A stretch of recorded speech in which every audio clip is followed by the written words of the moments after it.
तो आपकी ब्लॉक है BCOC 131।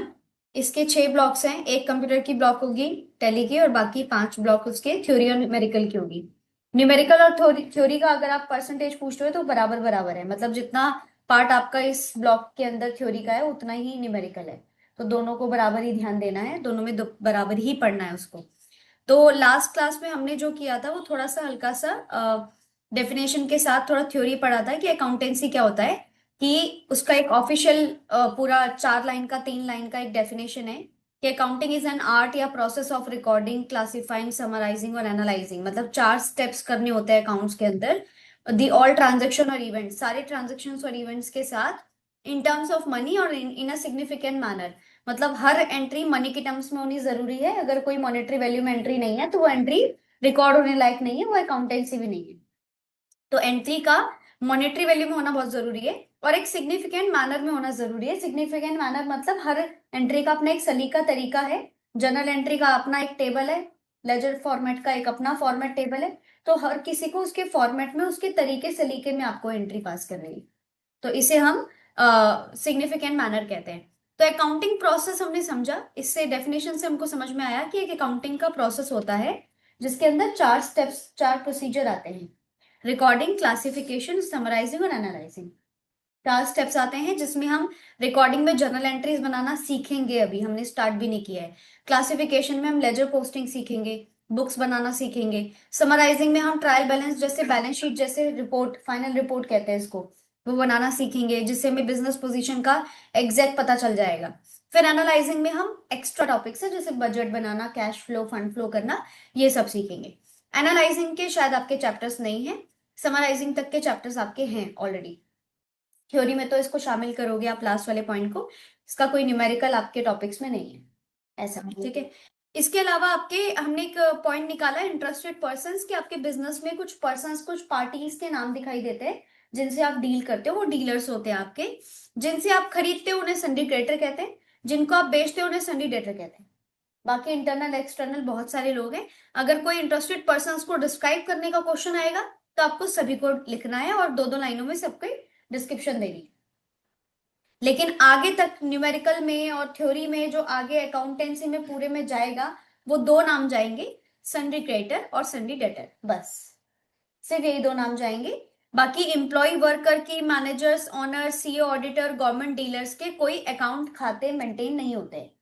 जैसे हम किसी एम्प्लॉय ने हमारे यहाँ ज्वाइन किया और हम उसे सैलरी पे करते हैं, तो हम सैलरी की एंट्री करते हैं, उस एम्प्लॉय का कोई खाता नहीं बनाते, वो अलग से बनता है। अकाउंट नहीं बनता उस एम्प्लॉय का, वो अलग से उसका आप जो डिटेल रिकॉर्ड मेंटेन कर रहे हो वो करो, लेकिन उसका कोई अकाउंट जैसे बनेगा वो नहीं बनेगा।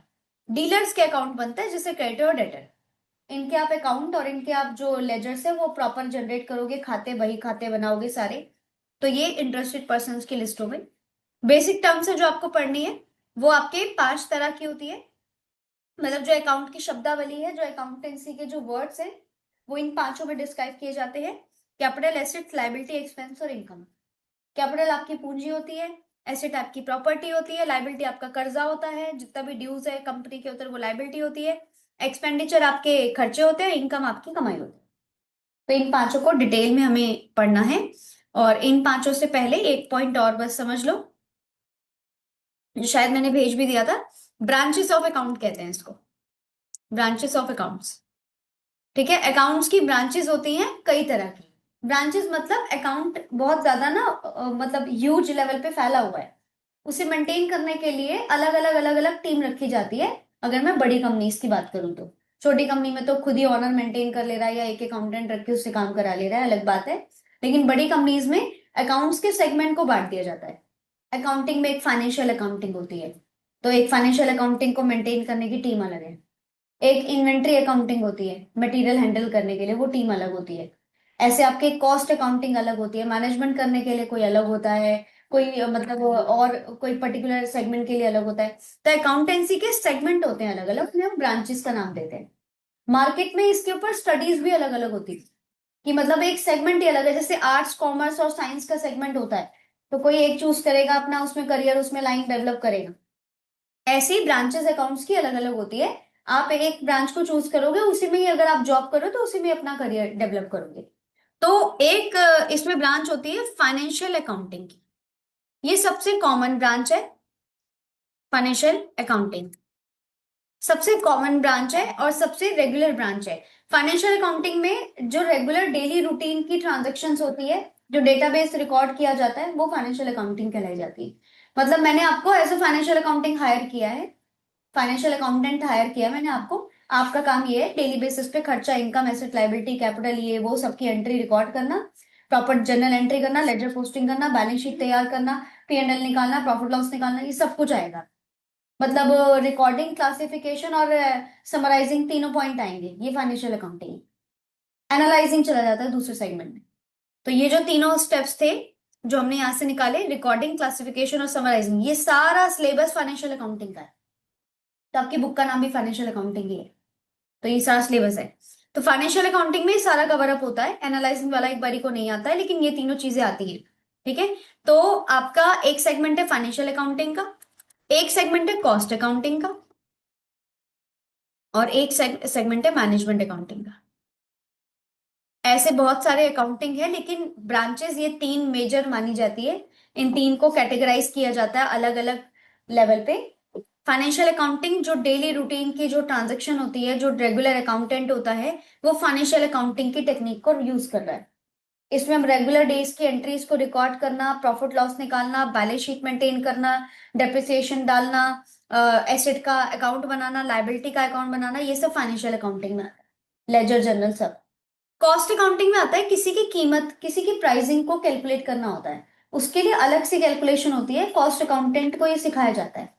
इसके लिए स्पेशल कोर्सेज भी होते हैं, ICWA के जो कोर्सेज होते हैं, CMA नाम लगा लेते हैं उसके आगे, वो कॉस्ट मैनेजमेंट अकाउंटिंग होता है वो।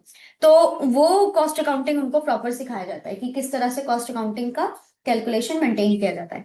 एक आता है मैनेजमेंट अकाउंटिंग की, मतलब अकाउंटिंग में मैनेजमेंट पार्ट को देखना। इसके लिए अलग से BBA MBA के प्रोग्राम चलते हैं मार्केट में। तो अगर आपको मैनेजमेंट अकाउंटिंग के जोन में जाना है, लेवल पे जाना है, तो आप MBA BBA जैसे प्रोग्राम करो। अगर आपको कॉस्ट अकाउंटिंग के अंदर डेप्थ में जाना है, तो आप CMA ICWA का कोर्स करो। ठीक है, जो होता है मार्केट में। और फाइनेंशियल अकाउंटिंग मतलब एक नॉर्मल ग्रेजुएशन करो, टैली सीख लो, या SAP सीख लो, या BC सीख लो, जो अकाउंटिंग सॉफ्टवेयर होता है। ऐसे 2-3 महीने की बेसिक अकाउंटिंग की ट्रेनिंग ले लो, जैसे आप ले रहे हो। ये फाइनेंशियल अकाउंटिंग के लिए काम करता है। फाइनेंशियल अकाउंटिंग की कोई डिग्री नहीं है अलग से। कॉस्ट अकाउंटिंग और मैनेजमेंट अकाउंटिंग की डिग्रीज है। ठीक है। तो ये अलग अलग सेगमेंट होते हैं, इन्हें हम ब्रांचेस ऑफ अकाउंट्स कहते हैं। हम जो सिलेबस पढ़ रहे हैं, जो 6-6 ब्लॉक्स हम पढ़ रहे हैं, ये सिर्फ एक ही का है, फाइनेंशियल अकाउंटिंग बस। कॉस्ट और मैनेजमेंट को हम टच भी नहीं करेंगे। बहुत हल्का हल्का थ्योरी करके खत्म कर देगा। कॉस्ट मैनेजमेंट हम नहीं पढ़ने वाले, वो हमारे सिलेबस में नहीं है, और वो बस की भी नहीं है हमारी। कॉस्ट अकाउंटिंग, मैनेजमेंट अकाउंटिंग, थोड़ा सा उसके लिए स्पेशल, मतलब स्पेसिफिक पढ़ाई करनी पड़ेगी, दैट्स इट। ये वाला स्पेशल उसका कोर्सेज करने पड़ेंगे।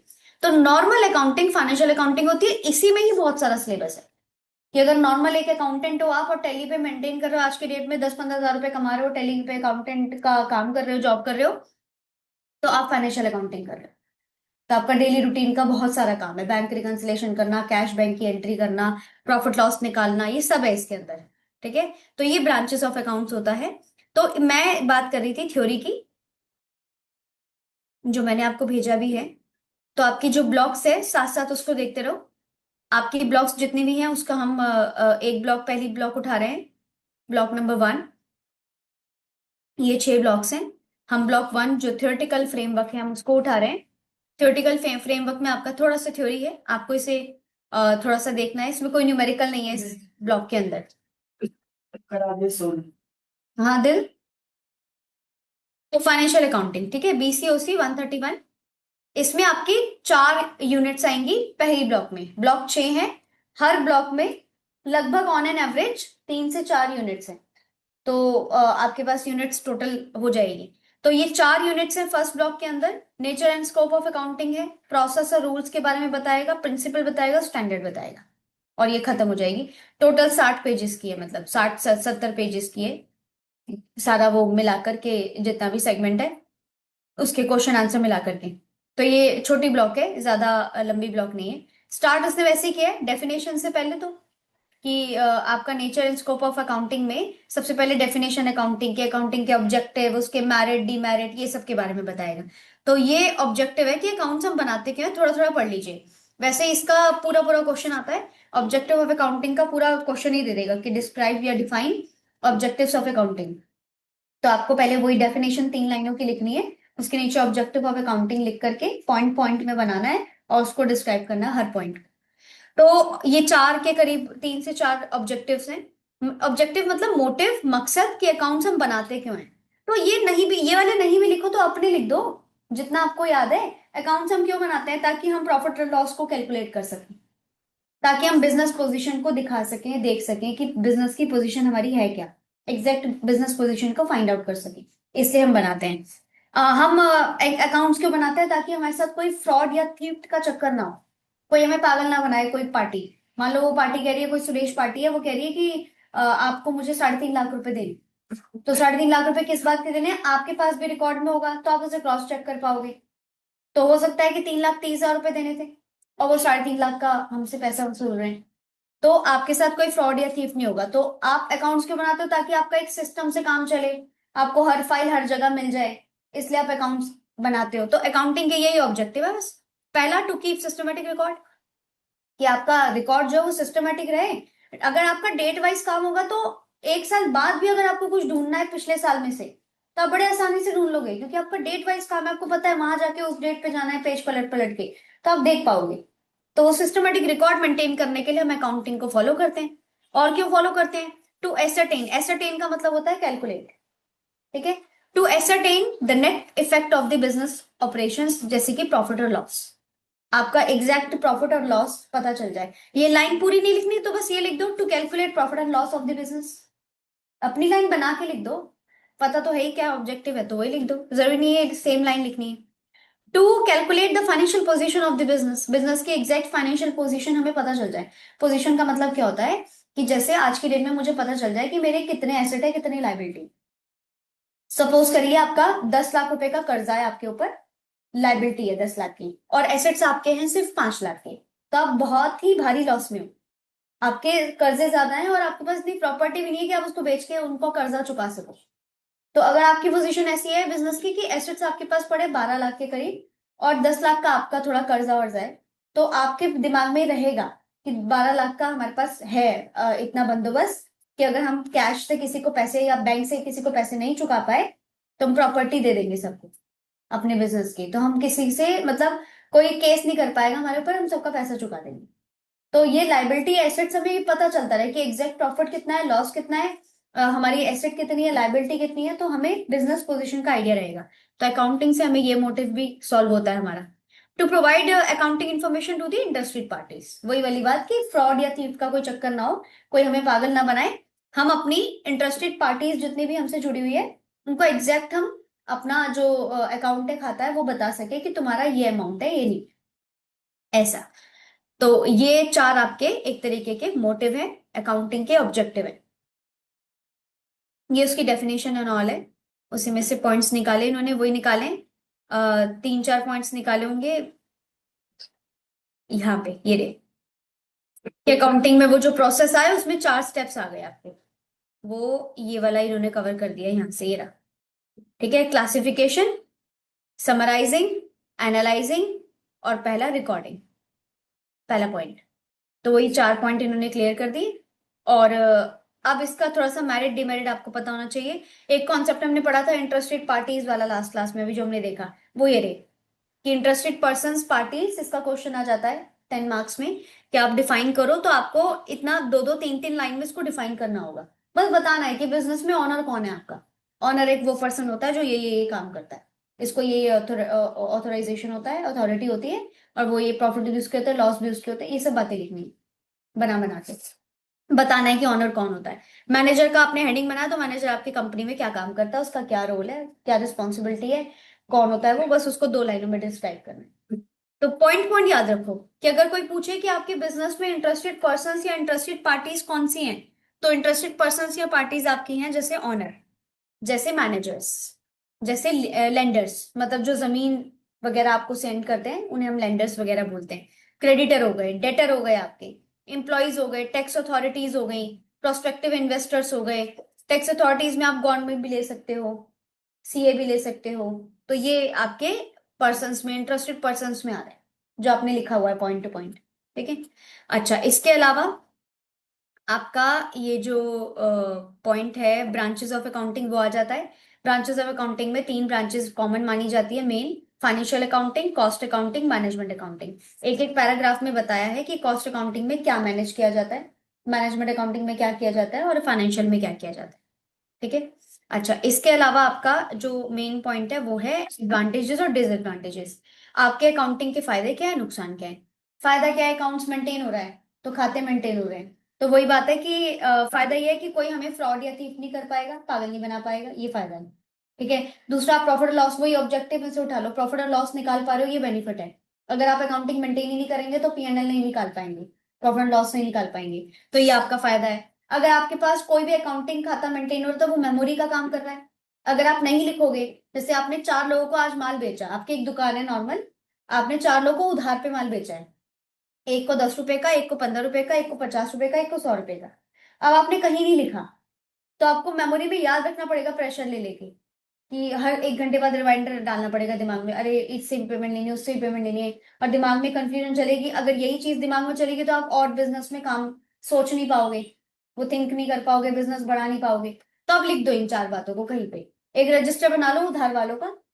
अगर अगर आपके उधार चलता ही है तो आप एक अपनी डायरी बनाओ, एक रजिस्टर बनाओ जो आप अपने डेस्क पे रखो, और जो भी उधार पे सामान लेके जाए उसका फोन नंबर, नाम और अमाउंट और डेट लिख दो कि इस डेट पे इससे ये अमाउंट का उधार दिया है, इससे इस डेट पे पैसा लेना है। तो ये अगर आप मेंटेन कर लोगे तो आपने जैसे रजिस्टर लिख दिया, अब आपकी मेमोरी में से आप दिमाग से हटा दो, अब आप दिमाग कहीं और लगाओ। आपको तो पता है ना लिखा हुआ है, बस ये आदत डालो कि घर जाने से पहले रात को ये रजिस्टर देख के जाना है कि किससे पेमेंट नहीं ली है, किससे ले ली। तो अगर लिखा हुआ है तो आप ले लोगे।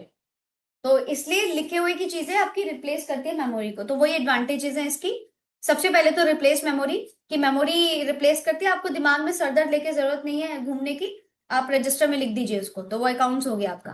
प्रोवाइड्स कंट्रोल ओवर एसेट्स, आपके अगर अकाउंटिंग मेंटेन हो रहा है तो एसेट्स पे आपका कंट्रोल है, कौन सा कम करना है, कौन सा ज्यादा करना है।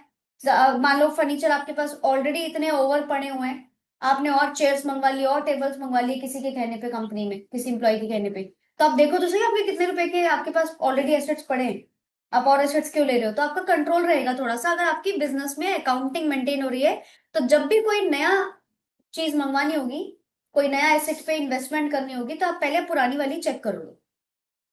और चेक कैसे करोगे, क्योंकि लिखी हुई है। तो अकाउंटिंग का ये फायदा भी है। और अकाउंटिंग का फायदा क्या है, facilitates the preparation of financial statements, कि मतलब फाइनेंशियल स्टेटमेंट्स जैसे profit and loss account, balance sheet बनाने का मुझे फायदा दे रहा है ये। अगर अकाउंटिंग मैं मेंटेन कर रही हूँ तो मैं आराम से पीएनएल निकाल सकती हूँ। अगर मेरा अकाउंटिंग नहीं मेंटेन होगा तो मुझे अनुमान लगाना पड़ेगा प्रॉफिट और लॉस का, अपने पोजीशन को देख के। मीट्स द इंफॉर्मेशन रिक्वायरमेंट, जितनी आपको, जब भी आपको कोई रिक्वायर्ड है चीज, वो आपको अकाउंट से पता चल जाएगी। तो मीट द इंफॉर्मेशन रिक्वायरमेंट मतलब ऐसे चलते चलते बीच में से 6 महीना हो गया अकाउंट्स फॉलो करते हुए, मेंटेन करते हुए, 6 महीने बाद ऐसे ही बीच में रैंडम ऑनर पूछता है कि पिछले 6 महीने के बताओ कि कैश कितना आया कितना गया। तो अकाउंट्स है ना आपके पास, आप तो क्विकली देख के बता दोगे। नहीं होता तो नहीं बता पाते, बहुत अंदाजा लगाना पड़ता, आपको पूरा स्टेटमेंट चेक करना पड़ता ऑनलाइन, मैसेजेस व्हाट्सएप चेक करने पड़ते, कहाँ पेमेंट की है, कहाँ आई है, कहाँ गई है। अगर अकाउंट में लिखे तो 1 सेकंड में बता दो, ऐसे कि वो बताना अनिल, अनिल से कितना लेना बाकी है पैसा, 1 सेकंड में बता दोगे कि अनिल का खाता देखा इतना पैसा लेना बाकी है। ठीक है, एम्प्लॉय को कितनी सैलरी गई है, इसको गई है कि नहीं गई पिछले महीने देख के बताओ, तो पता चल जाएगा। तो इसका मीनिंग ये हो गया, मीट्स द इन्फॉर्मेशन रिक्वायरमेंट, बड़े इजीली आपको पता चल जाएगा। फैसिलिटेट्स द कंपैरेटिव स्टडी, मतलब अगर आपको कंपेयर करना है इस साल का डेटा अपने 5 साल से, पिछले 5 साल से, तो आप कंपेयर कर पाओगे क्योंकि डेटा है आपके पास, पिछले 5 साल का अकाउंट्स भी है और इस साल का भी अकाउंट्स। तो आप इसको कंपैरेटिव में भी ले सकते हो स्टडी में। Assists the management in many ways, अगर आपके पास अच्छी अकाउंटिंग मेंटेन हो रही है तो आप अपनी मैनेजमेंट को गाइड कर सकते हो, अच्छा उसे असिस्ट कर सकते हो, उसे गाइड कर सकते हो, उसे क्या करना चाहिए क्या नहीं करना चाहिए। कि मान लो मुझे, मतलब मान लो इस सेंटर पे इग्नू के भी एडमिशन हो रहे हैं और टेली के भी एडमिशन हो रहे हैं, और इग्नू के एडमिशन्स बहुत ज्यादा हो रहे हैं, टेली के एडमिशन्स कम हो रहे हैं, तो ये मुझे अकाउंट से देख के पता चल पा रहा है। तो मैं अपने स्टाफ को, जो मेरा मैनेजमेंट का स्टाफ है, उन मैनेजमेंट को मैं उनकी दिशा बता सकती हूँ, मतलब हम लोग उनको दिशा बता सकते हैं कि आप टेली पे ज्यादा ध्यान दो, उनके एडमिशन्स नहीं हो रहे हैं। इग्नू पे तो एडमिशन हो रहे हैं, इसका तो हो जाएगा ऐसे। तो मतलब ये चीज आप तब बता पाओगे जब आपके पास रिटर्न में कंटेंट है, कुछ अकाउंटिंग है। डिफिकल्ट टू कंसील फ्रॉड और थीफ्ट, कोई भी आपके साथ फ्रॉड और थीफ्ट बहुत आसानी से नहीं कर पाएगा क्योंकि आपके पास सारा कुछ लिखा हुआ है। तो अकाउंट्स के बेनिफिट है। टैक्स मैटर्स में आपको हेल्प मिलती है। अगर आपको टैक्स पे करना है, आप उस लेवल में आ रहे हो कि टैक्स वाले कह रहे हैं आपको टैक्स पे करना मैंडेटरी है, तो आपके पास अकाउंटिंग ही नहीं होगा तो आप टैक्स किस अंदाजे से दोगे। तो आपके पास प्रॉपर लिखा होना चाहिए, प्रॉपर टैक्स कैलकुलेटेड होना चाहिए और उतना ही टैक्स देना है जितना बनता है, नहीं तो वो रिपोर्ट फेल हो जाती है।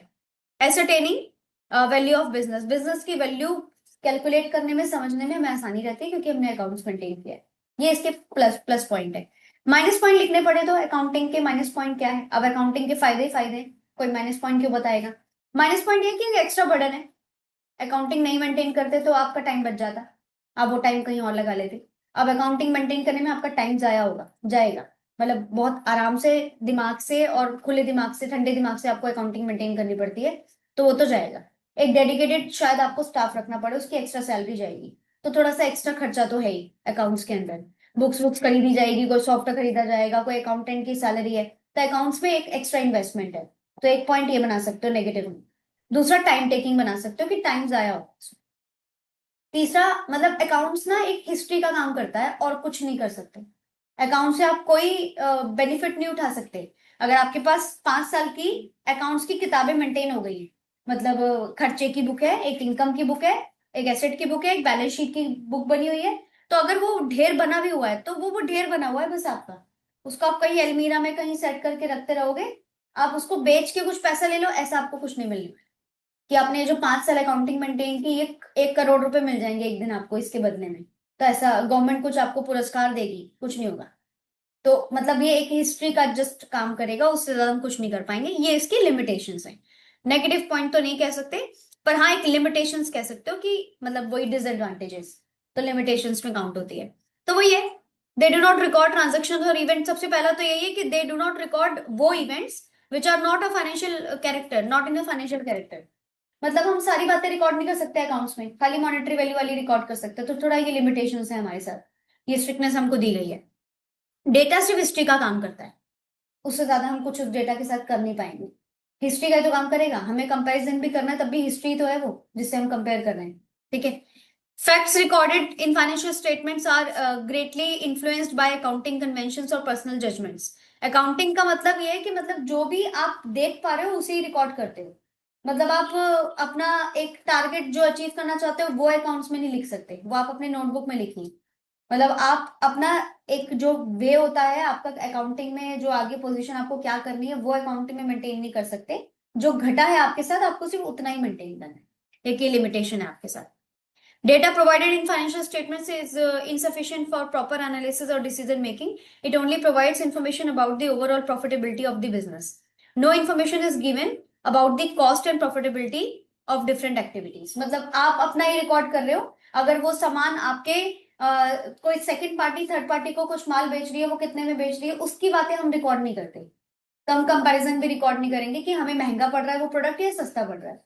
हमें जितने का पड़ा है हमें उतने में ही रिकॉर्ड करना होता है। एक ये लिमिटेशन है कि हम अदर बिजनेस के अदर जो हटके हमारे बिजनेस से हटकी चीज है वो हम रिकॉर्ड नहीं कर सकते। तो एक ये लिमिटेशन है हमारे साथ। तो ये लिमिटेशंस और आपके जो एडवांटेजेस हैं ये कवर अप हो गई हैं, एडवांटेज और डिसएडवांटेजेस। अब वापस से आते हैं इन 5 सेगमेंट पे जिसकी हम बात कर रहे थे। तो इन पांचों को हम कहते हैं accounting terms, basic accounting terms होती है। ये एक आपके अकाउंट की डिक्शनरी है कि क्यों आप डेप्रिसिएशन को एक्सपेंस बोलोगे। और पहली बात तो डेप्रिसिएशन होता क्या है ये समझ लें। फिर दूसरी बात डेप्रिसिएशन को एक्सपेंस बोलते हैं और फर्नीचर को एसेट बोलते हैं। फर्नीचर को फिक्स्ड एसेट्स कहते हैं, कैश को करंट एसेट कहते हैं, सैलरी को इनडायरेक्ट एक्सपेंस कहते हैं, वेजेस को डायरेक्ट एक्सपेंस कहते हैं। तो ये आपको समझना पड़ेगा कि ये टर्म को डायरेक्ट एक्सपेंस क्यों कह रहे हैं और उसको इनडायरेक्ट एक्सपेंस क्यों कह रहे हैं, ताकि आपको याद हो जाए और आप खुद ही बता पाओ कि अच्छा ये डायरेक्ट एक्सपेंस होते हैं, इनडायरेक्ट एक्सपेंस। तो वो टर्म्स आपको समझनी पड़ेगी, अकाउंटिंग की पूरी डिक्शनरी है, बेसिक पार्ट है, ये बहुत बेसिक है। किसी को मैनेजमेंट और कॉस्ट अकाउंटिंग में भी जाना है तो पहले उसको इससे गुजरना पड़ेगा, इतना तो उसको आना चाहिए, उसके बाद की कहानी है। अगर आप सीएमए का कोर्स करते हो तो पहले 11th 12th है आपकी, पहले बेसिक अकाउंटिंग आपकी खत्म होगी, उसके बाद आप कॉस्ट ऑफ मैनेजमेंट की तरफ जाओ, ऐसा। तो ये बहुत बेसिक है। सबसे पहला कैपिटल, कैपिटल को समझते हैं। कैपिटल में डिटेल्ड समझने के लिए कुछ नहीं है, तो कैपिटल को समझ के यहीं पे ही खत्म कर देते हैं। कैपिटल आपकी एक पूंजी होती है जो बिजनेस में इन्वेस्ट किया जाता है पैसा, हमें बिजनेस में दिखाना पड़ता है। बिजनेस आपके दो टर्म्स पे चलता है, एक डेबिट होगा तो दूसरा क्रेडिट होगा। दो टर्म होती है, एक डेबिट नाम है और क्रेडिट नाम है। पूरा अकाउंटिंग का स्ट्रक्चर डेबिट क्रेडिट पे चलता है। अगर आप किसी सिचुएशन में किसी एंट्री में एक को डेबिट करते हो तो किसी और को क्रेडिट भी करोगे उसके अंदर, ये कंपलसरी है। तो ड्यूल एक्सपेक्ट सिस्टम चलता है, डबल एंट्री सिस्टम कहते हैं इसको। तो आपको बताना पड़ेगा, जैसे आपने दुकान डालने का सोचा, जैसे हमने लास्ट क्लास में बात की थी, तो आपने 20,000 का रेंट जोड़ना है पहले। रेंट दोगे तो दुकान मिलेगी। फिर अंदर रिनोवेशन का काम कराना है, टेबल चेयर का फर्नीचर का काम कराना है, सैलरी पे कोई बंदा रखना है, थोड़ा सा एडवांस देना है उसको, माल लोड करने के लिए, मटेरियल के लिए पैसा होना चाहिए आपके पास। मतलब आपको एक नॉर्मल सी शॉप खोलनी है किराए पे भी, थोड़ी छोटी सी, तब भी आपको 2 लाख की इन्वेस्टमेंट चाहिए ऑन एन एवरेज। मतलब मैंने एवरेज निकाल लिया, वो 1 लाख भी हो सकती है, वो 10 लाख भी हो सकती है। तो आपको 2 लाख की इन्वेस्टमेंट चाहिए। ये 2 लाख रुपए आएंगे कहाँ से? तो आपने या तो जोड़े होंगे, या आपने किसी से उधार बोरो किए होंगे, लिए होंगे, लोन लिया होगा, या तो आपने अपने खुद के पैसे जोड़े होंगे आज तक सैलरी से कमा कमा के, कि एक दिन हम बिजनेस शुरू करेंगे। ठीक है। या फिर आपने पेरेंट्स से लिए होंगे, रिश्तेदारों से लिए होंगे। तो जिससे भी लिए हैं अकाउंट्स में दिखाना पड़ता है। तो अकाउंट्स में शुरुआत कैसे होगी? मतलब आपने रेंट पे कर दिया, ये पे कर दिया, मटेरियल के लिए पैसे पे कर दिए, ये एंट्री सारी एंट्री होगी कि मटेरियल खरीदा 1 लाख का, रेंट पे किया 40,000 रुपए, ये सब एंट्री करनी पड़ेगी। लेकिन सबसे पहले आपको दिखाना पड़ेगा कि इन सबको पे करने के लिए पैसा आया। तो सबसे पहली एंट्री होती है किसी भी अकाउंट्स के अंदर, सबसे फर्स्ट पहले दिन की पहली एंट्री होती है कैपिटल की एंट्री, पैसा लाने की एंट्री। तो आपको वहां दिखाना पड़ेगा कि कैश इन कैसे हुआ। तो अगर आप दिखा दोगे 40,000 रुपए रेंट आउट हुआ, कैश गया, तो कैश 40,000 कैसे जा सकता है? कैश है ही नहीं पहले तो, अकाउंट्स में नहीं है, तुम्हारे हाथ में तो है पर अकाउंटिंग बुक्स में नहीं है। अकाउंटिंग बुक्स में पहले कैश का इन बैलेंस दिखाना पड़ता है। जैसे नॉर्मल रिचार्ज करेंगे तभी हम कॉल कर सकते हैं, वैसा वाला। पहले कॉल करके बाद में रिचार्ज कैसे कर सकते हैं? वो पोस्टपेड कनेक्शन की बात अलग है, पर पहले पैसा भरना पड़ेगा फिर वो कटेगा। तो इसी तरह से अब जैसे नॉर्मल बैंक है, आपको उस बैंक से पेटीएम कनेक्ट करना है, कर लिया आपने। अब आपको किसी को रेंट देना है, किसी को वो कुछ खा लिया तो उसके पैसे देने, बर्गर किंग में जाके स्कैन करके पैसे देने, पर पैसे उसमें डलेंगे पहले, तो तब जाके आप उसे पैसे को पे कर पाओगे। वैसे ही, तो वैसे ही अकाउंट्स के अंदर सबसे पहली एंट्री होती है कैश को इन दिखाने की, कैश को पॉजिटिव दिखाने की। अब वो कैश को पॉजिटिव दिखा दिया, 2 लाख रुपए लेके आयो, कैश के आगे लिख दो 2 लाख रुपए, आ गए। पर मैंने बताया ना कि हर एंट्री डबल एंट्री सिस्टम पे चल रही है। अगर एक सिचुएशन में आप किसी को डेबिट दिखा रहे हो तो क्रेडिट भी दिखाना पड़ेगा, आया दिखा रहे हो तो गया भी दिखाना पड़ेगा, एड प्लस दिखा रहे हो तो माइनस भी दिखाना पड़ेगा कि ये आया है तो क्या दे के आया है। ठीक है। जैसे 1 लाख रुपए का मटेरियल आया है, क्योंकि 1 लाख रुपए कैश गए, तो उस एंट्री में दो नाम आ गए, स्टॉक 1 लाख रुपए का, कैश 1 लाख रुपए। ऐसे सबसे पहले एंट्री होती है कैपिटल की, कि जब भी बिजनेस में आप पैसा लेकर के आते हो, स्टार्टिंग में पैसा लाना ही पड़ेगा, मैंडेटरी एंट्री है वो।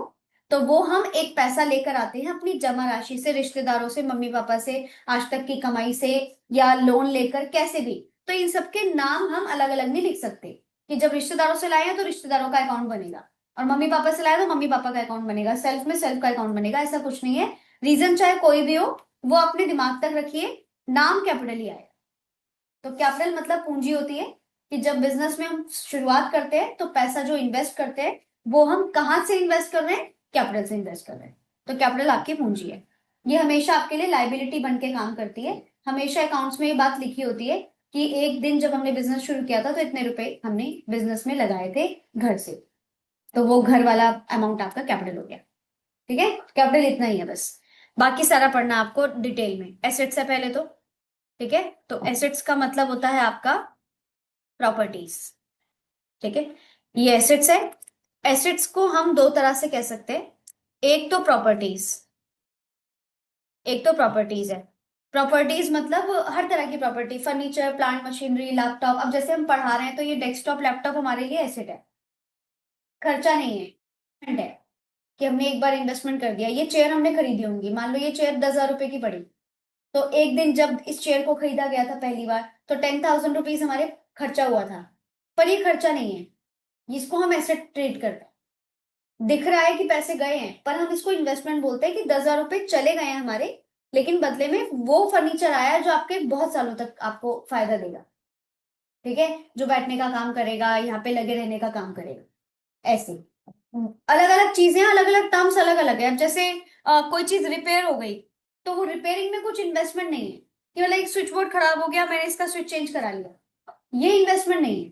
कोई बड़ी आइटम आपकी इन्वेस्टमेंट है, AC, furniture, inverter, generator, vehicle, motor van, bike हो गई, कार हो गए, कंपनी की बसेस हो गई, वैन हो गई, कंपनी के फर्नीचर हो गए, लैंड हो गए, बिल्डिंग्स हो गई, फ्लैट हो गए, कंपनी के फैक्ट्रीज हो गए, कंपनी के ऑफिसेज हो गए, ये आपके इसमें काउंट होते हैं, प्रॉपर्टीज में काउंट होते हैं। इवन दो कंपनी के बैंक के जितने खाते चल रहे हैं, जितने भी कंपनी के बैंक अकाउंट चल रहे हैं, वो भी आपके एसेट हैं, एक इन्वेस्टमेंट है। आपके बैंक में 4 लाख रुपए पड़ा है, वो आपके फायदे का काम करेगा, आप किसी को भी पैसा पे कर सकते हो, आपके पास पैसा पड़ा है। आपके ड्रॉर में जो कैश पड़ा है वो आपके फायदे का काम करेगा। तो cash is also called asset. Properties मतलब आपके सारे एसेट्स, खाली एसेट एसेट पढ़ना है आज, ठीक है। प्रॉपर्टी सारे एसेट्स होते हैं, मतलब सारे एसेट्स आपके प्रॉपर्टी में काउंट होंगे, ठीक है। प्लस प्रॉपर्टी तो होती है आपकी एसेट है, कुछ ऐसे नाम भी, शब्द भी आपको दिखाई और सुनाई देंगे जो एसेट्स में लिखे हैं पर वो प्रॉपर्टी नहीं है। तो आपको लगेगा कि ये क्यों लिखे हैं, मतलब अभी तो पढ़ा 2 मिनट पहले कि प्रॉपर्टी एसेट्स होती है, पर ये प्रॉपर्टी नहीं है, दिख रहा है, तब भी वो एसेट में दिख रहा है हमको, दिखाई दे रहा है। तो वो उसको हम बोलते हैं बेनिफिट्स, बोल लो अपकमिंग, अपकमिंग बेनिफिट्स बोल लो, होने वाले बेनिफिट्स। एक तरीके से बिल्कुल होने वाला बेनिफिट से आपका पैसा मिलने वाला है। रुका हुआ पैसा भी आपका एसेट होता है।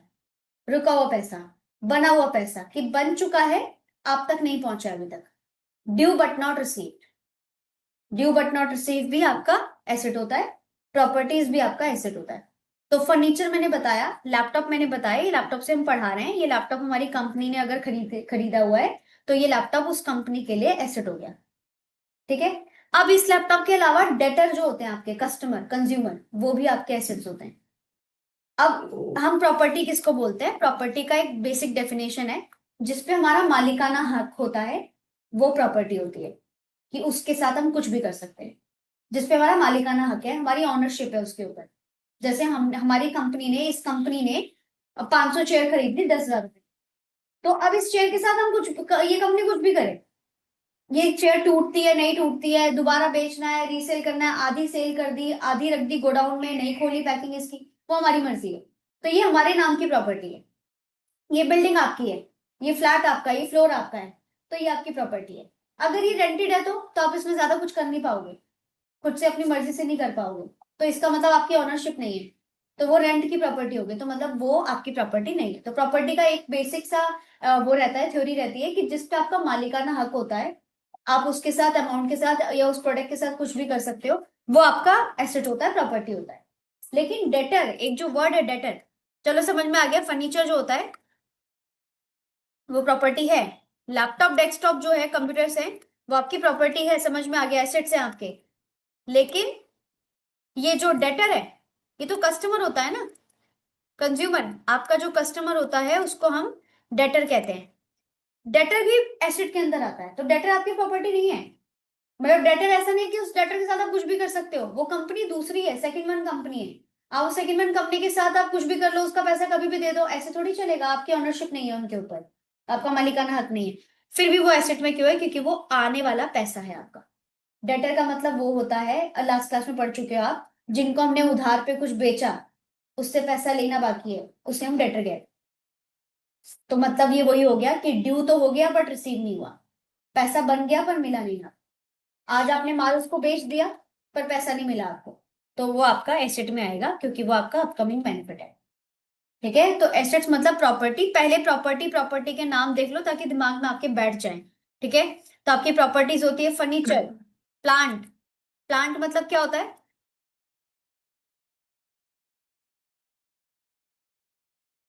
मतलब क्या होता है, पौधे, पौधे नहीं है ये प्लांट, वो वाला प्लांट नहीं है। एक मशीन को मशीनरी कहते हैं, और कई मशीन के ज्वाइंट्स को प्लांट कहते हैं। तो प्लांट एक सेटअप होता है, बहुत सारी मशीनरीज ना, जैसे स्टील प्लांट लगा है, चीनी का प्लांट लगा है, गुड़ का प्लांट लगा रखा है लोगों ने, ऐसे। तो प्लांट वो होता है, तो आपका वो प्लांट सेटअप जो होगा वो भी आपकी बिजनेस की प्रॉपर्टी है, जब तक कि वो रेंटेड ना, है ना। तो मशीनरी वो भी। अब आप बोलोगे कि हमें कैसे पता चलेगा ये फर्नीचर और ये मशीनरी और ये प्लांट रेंटेड है कि नहीं है? तो ये रेंटेड होंगे तो इनके नाम ही नहीं होंगे ना। अगर आपके बिजनेस में खातों में लिखा है मशीनरी लिखा है तो मतलब आपकी कंपनी में वो मशीनरी ओनरशिप पे है। अगर नहीं लिखा तो नहीं है। अब जैसे ये बिल्डिंग मान लो ये रेंटेड है, तो ये बिल्डिंग हमारी नहीं है, हम इसका रेंट देते हैं हर महीने, तो ये बिल्डिंग हमारे अकाउंट्स में लिखी ही नहीं होगी। अगर ये बिल्डिंग अपनी होगी तो ये अकाउंट्स में लिखी होगी। तो लिखा हुआ है मतलब अपना ही है, बिजनेस का ही है वो। तो बिजनेस के फर्नीचर, लैपटॉप, कंप्यूटर्स, बिजनेस के डेटर, बिजनेस के प्लांट, मशीनरी, खाली प्रॉपर्टी, प्रॉपर्टी देख रहे हैं पहले, मशीनरी, लैंड एंड बिल्डिंग, जितनी भी जमीनें हैं, जितनी भी आपकी बिल्डिंग्स हैं, बिल्डिंग्स की जगह फैक्ट्री लिखी है, फैक्ट्री की जगह फ्लैट लिखे हैं, फ्लैट की जगह आपके हाउसेस लिखे हैं या ऑफिसेज लिखे हैं, एक ही बात है। मैंने सारे नाम दे दिए। एक मशीनरी होती है, एक लिखा है टाइपराइटर, तो टाइपराइटर भी मशीनरी है। अगर मशीनरी लिखी है तो भी एसेट है, टाइपराइटर लिखा है तो भी एसेट है। अगर आपके बिजनेस में लिखा है इन्वर्टर, जनरेटर, तो भी इसी में आएगा। व्हीकल्स लिखे हैं, वैन्स लिखी हैं कंपनी की, तो भी कंपनी के इसमें खाते में आएगा। अगर कंपनी ने ऑफिस के एम्प्लॉय को पिक एंड ड्रॉप के लिए, घर से पिक एंड ड्रॉप के लिए एक फैसिलिटी दी है, तो उसके लिए वैन नहीं खरीदी, ट्रांसपोर्टर बुक कर लिया है। हर महीने उनको हम 10,000 रुपए देते हैं और वो अपना एक वैन देते हैं, 12-15 लोगों को उसमें बिठा के सबको छोड़ छोड़ के आते हैं। तो उस बात के हम उनको एक एक्स अमाउंट देते हैं, जैसे 10,000 रुपए या 20,000 रुपए जो भी हम दे रहे हैं। ठीक है। तो ये वैन का शब्द हमारे कंपनी में आएगा ही नहीं। तो वैन वर्ड ही नहीं होगा। अगर वो वर्ड एग्जिस्ट कर रहा है, दिख रहा है आपको अकाउंट में लिखा हुआ, मतलब वो अपनी कंपनी का ही है। तो कंपनी ने वैन खरीद लिया अपने नाम से एज अ प्रॉपर्टी, उसमें पैसा लगा के या ईएमआई पे जैसे भी, तो एक ड्राइवर रख लिया है और वो कभी भी ऑफिस का काम करने के लिए पिक एंड ड्रॉप का काम करता है सबके साथ। तो ये वैन आपकी कंपनी का एक इन्वेस्टमेंट हो गया, तो ये आपका एसेट में काउंट होगा। ठीक है। तो ये जो दिख रहे थे अभी तक, तो ये जो कुछ नाम हमने लिए हैं, फर्नीचर, प्लांट, मशीनरी, एसी, ठीक है, इन्वर्टर, जनरेटर, जो भी आपको अपने आसपास दिखाई दे रहा है, लैपटॉप, डेस्कटॉप, जिससे हम काम कर रहे हैं, मोबाइल फोन वगैरह वगैरह, छोटी छोटी आइटम मत लीजिएगा, बड़ी आइटम लीजिएगा। छोटी आइटम मतलब जैसे चार्जर हो गया, तो चार्जर का अलग से बनाने की जरूरत नहीं है। जब हम कंप्यूटर से लैपटॉप बोल रहे हैं तो उसमें माउस, वायर, कीबोर्ड, लैपटॉप, ये जो वायर है ये सब आ गया उसमें, चार्जर वार्जर सब आ गया। ठीक है। एक कंपनी का ये स्विच बोर्ड लगाया जैसे ये वाला है, तो ये मान लो 150-200 रुपए का पड़ता है। ये इसको एक्सटेंशन बोर्ड कहते हैं, इसमें बहुत सारे प्लग लग जाते हैं। ये 150-200 रुपए का आता है। इसको हम इसमें नहीं लिखेंगे, हालांकि ये भी इन्वेस्टमेंट है, ये 10 साल भी चल सकता है, ये 1 साल भी चल सकता है, ये एक दिन में भी खराब हो सकता है, पर ये एसेट नहीं है। क्योंकि ये इतनी छोटी आइटम है कि इसको एसेट में काउंट करने की जरूरत नहीं, क्योंकि अगर तुम इतनी छोटी छोटी आइटम पे जाओगे तो ऐसे बहुत आइटम है, फिर किस किस आइटम के पीछे भागोगे। तो एसेट का मतलब थोड़ी सी हैवी इन्वेस्टमेंट, थोड़ी सी बड़ी अमाउंट, बड़ा चीज जो आपको दिख रही है। तो स्विच बोर्ड या चार्जर या वायर, या ये जो ये बोर्ड लगा दिया हमने, मान लो लकड़ी के जितना भी काम हो रखा है, ये एक चेयर है, ये एक टेबल है, ये एक लकड़ी का दीवार है, तो इन सबको हम ये अलग अलग नाम नहीं बोलेंगे, एक ही नाम देंगे फर्नीचर। सब फर्नीचर की हेडिंग में आ गया। एक ही नाम देंगे कंप्यूटर्स, कंप्यूटर्स का सारा हेडिंग उसके अंदर आ गया, जितना भी काम होगा ऐसे। तो ये जितना आसपास आपको दिख रहा है हैवी हैवी चीजें, उनकी एक मेन मेन हेडिंग बना के आपने एसेट लिख दिया, ये आपकी प्रॉपर्टी है। वो भी वो प्रॉपर्टी है जो टेंजिबल है। अब इसमें टेंजिबल इंटेंजिबल का चक्कर भी है, वो लिखित में लिखने की या समझने की जरूरत नहीं है, बस ऐसे ही याद कर लो। टेंजिबल मतलब जिसको टच कर सकते हो, और इंटेंजिबल मतलब जिसको टच नहीं कर सकते। जो फिजिकल जिसकी एग्जिस्टेंस है वो टेंजिबल है, जो फिजिकली नहीं दिख रही है वो इंटेंजिबल है। ठीक है। तो टेंजिबल थे ये सारे, ये एसी, वैन, टाइपराइटर, ये आप छू सकते हो, इनको दिख रहे हैं ये आप। तो ये एसेट्स में टेंजिबल एसेट मानी जाती है और प्रॉपर्टी मानी जाती है। इंटेंजिबल भी होते हैं, वो भी प्रॉपर्टी है आपकी, जैसे आपकी कंपनी की इन्वेस्टमेंट्स। आपने कंपनी में इन्वेस्टमेंट कर दी है, मतलब कहीं पर भी किसी भी चीज में आपने इन्वेस्टमेंट की है, आरडी में कर दी है, एफडी में कर दी है, फिक्स डिपॉजिट, रिकरिंग डिपॉजिट होता है, ग्रो ऐप में जाके आपने शेयर मार्केट में इन्वेस्टमेंट कर दी है, शेयर खरीद लिए हैं, वो भी इसी में ही आएंगे। इन्वेस्टमेंट है आपकी, आपको फायदा देंगे लेटर ऑन, ऐसे। तो इन्वेस्टमेंट हो गई कंपनी की गुडविल। छोटी मोटी कंपनी में तो ये शब्द होता नहीं है, बड़ी बड़ी कंपनीज में इसके प्राइजेस लगाए जाते हैं। जैसे व्हाट्सएप की कंपनी है, तो व्हाट्सएप की कंपनी का लोगो उसका अलग रेट है, कि मतलब 100 करोड़ का उसका लोगो है। अगर किसी को उसका लोगो खरीदना है, कॉपीराइट है उसके अंदर, तो उसको 100 करोड़ उसको देने पड़ेंगे। एक अमाउंट में एक्स अमाउंट बोल रही हूँ, जरूरी नहीं 100 करोड़, मैं अपना एग्जाम्पल के लिए बोल रही हूँ। तो मुझे 100 करोड़ उनको देने होंगे, तो मैं व्हाट्सएप उनसे खरीद सकती हूँ। जैसे पीछे हुआ था, क्या खरीदा है, किसको क्या खरीदा था, नोकिया ने, माइक्रोसॉफ्ट ने नोकिया को खरीदा था, ऐसा कुछ था। तो क्या खरीदा, क्या था, नोकिया का क्या खरीदा, मोबाइल खरीदा है कि नोकिया का क्या खरीदा है? तो कंपनी खरीदी जाती है, उसमें कंपनी में ना रेट लगाए जाते हैं कि नोकिया का जो ब्रांड है उसकी कीमत इतने रुपए की है, नोकिया का जो लोगो है उसकी कीमत इतने रुपए की है, नोकिया की जो गुडविल है, गुडविल मतलब मार्केट में जो नेम फेम है उसका, वो इतने रुपए का नाम है उसका, तो टोटल इतने करोड़ बन रहे हैं, इतने करोड़ आप दो और कंपनी खरीद लो, ऐसे होता है। तो गुडविल के रेट लगाए जाते हैं कि रिलायंस की गुडविल 100 करोड़ की है और टाटा की गुडविल 102 करोड़ की है, ऐसे रेट लगाए जाते हैं। और उनके बिजनेस में बैलेंस शीट में शो किए जाते हैं कि हमारी गुडविल इतने रुपए की है, जो उन्होंने कमाई है, जो बनाई है अभी तक। तो उनकी पूरी कैलकुलेशन होती है। तो गुडविल भी आपका एसेट है, आपके कंपनी का लोगो आपका एसेट है। अब ये क्या है, ये इंटेंजिबल हो गए ना, इनका आप छू थोड़ी खा रहे हो, फिजिकल एग्जिस्टेंस नहीं है ना इनकी। तो ये सारे एसेट्स में आते हैं, इन्वेस्टमेंट हो गया, गुडविल हो गया, लोगो हो गया, ठीक है। इसके अलावा आपकी कंपनी के जितने भी आरडी एफडी हो गए, इन्वेस्टमेंट वगैरह हो गई, शॉर्ट टर्म इन्वेस्टमेंट हो गई, लॉन्ग टर्म इन्वेस्टमेंट हो गई, ये भी सब आपके इसी में काउंट होते हैं, ठीक है।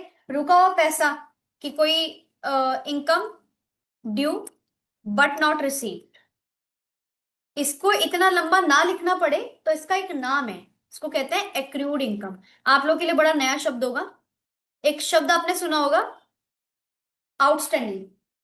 आउटस्टैंडिंग मतलब वो एक ब्रिलियंट वाला आउटस्टैंडिंग होता है, एक आउटस्टैंडिंग होता है मतलब सर पे कर्जा, जैसे तुमने 4 महीने का बिजली का बिल नहीं दिया है तो ये आपके आउटस्टैंडिंग बिल है। तो आउटस्टैंडिंग मतलब बकाया। तो आउटस्टैंडिंग तो सुना है हमने, क्योंकि हम लोगों ने खर्चे खर्चे बचपन से अभी तक देखते आ रहे हैं, तो आउटस्टैंडिंग हमारे लिए एक आम भाषा है। एक्रूड उसी को बोलते हैं। इनकम के केस में अगर ऐसा होता तो उसे एक्रूड बोलने लग जाते, उसका मतलब भी वही है कि मतलब अगर मेरे को आपको कोई 4 महीने का बिल पेंडिंग है जो मेरी साइड से पेंडिंग है, तो मैं आउटस्टैंडिंग बोल रही हूँ, आप अपने खाते में उसे एक्रूड बोल रहे हो। तो अक्रूड एक्रूड कुछ भी बोल सकते हो। जो एक्रूड पैसा होता है, एक्रूड पैसा होता है मतलब वो रुका हुआ आउटस्टैंडिंग बिल मेरी साइड से, आपकी इनकम आने वाली है। तो इनकम के लिए हम जो शब्द लगाते हैं वो एक्रूड लगाते हैं, आउटस्टैंडिंग नहीं लगाते। तो खर्चों में बोलते हैं आउटस्टैंडिंग एक्सपेंसेस, इनकम में बोलते हैं एक्रूड इनकम। दोनों का मतलब ड्यू है, एक का मतलब है आने वाला ड्यू, एक का मतलब है जाने वाला ड्यू, ऐसे। तो अक्रूड इनकम बोलते हैं इस पूरी लाइन को, कितनी लंबी लाइन ना लिखनी पड़े। इसे हम सबको एसेट्स बोलते हैं। इन सभी एसेट्स को हम प्रॉपर्टी और अपकमिंग बेनिफिट दोनों देखते हैं। ये जो ऊपर चल रहा था डेटर से हटके, वो सारा आपका ये था, प्रॉपर्टी था। और ये जब नीचे आ गया, जैसे ड्यू इनकम हो गई, आपके इन्वेस्टमेंट हो गई, ये आपके लिए अपकमिंग बेनिफिट है, इसका काम करेंगे, ठीक है। तो अब इसमें दो कैटेगरी होती है, एक करंट होती है और एक फिक्स्ड होती है। वो हम नेक्स्ट क्लास में पढ़ेंगे कि इसको बांटना कैसे है, ठीक है। इसको लिख लेना, इसका फोटो भेज दे रही हूँ मैं।